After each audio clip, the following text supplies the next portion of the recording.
When you begin to look at your past, give an interpretation that empowers you. That's where I used to be. That's not where I am now. I'm growing. Now I want you to think about, in your mind right now, think about some particular event or act in your life that you feel very bad about. That you really regret that took place. If you had to do over again, you would do it differently.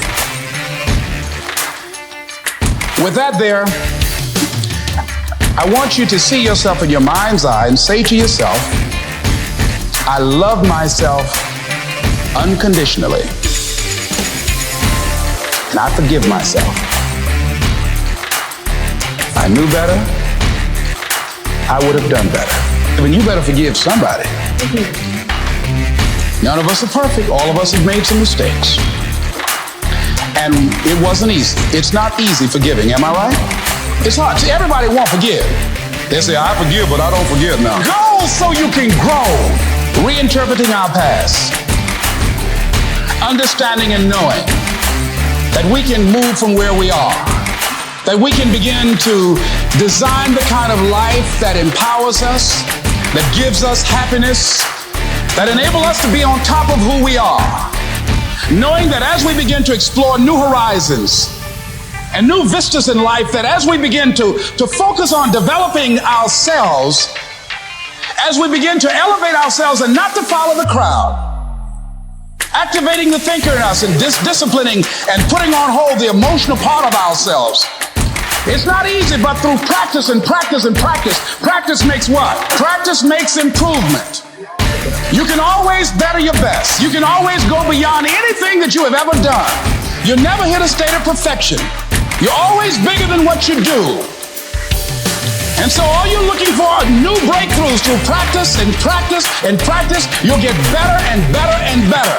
And there's still some things that will happen to you that will catch you on the blind side that you did not anticipate.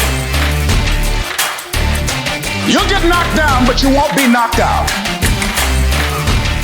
You'll be able to get to your feet again, be on the ropes, but you'll have a fast recovery rate when you work on yourself. Read inspirational books, of course.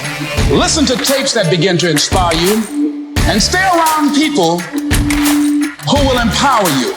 Because when you start looking at giving your best at all times, that's not easy. But when you are committing yourself to doing something, those are the standards that you set for yourself, because that's who you are.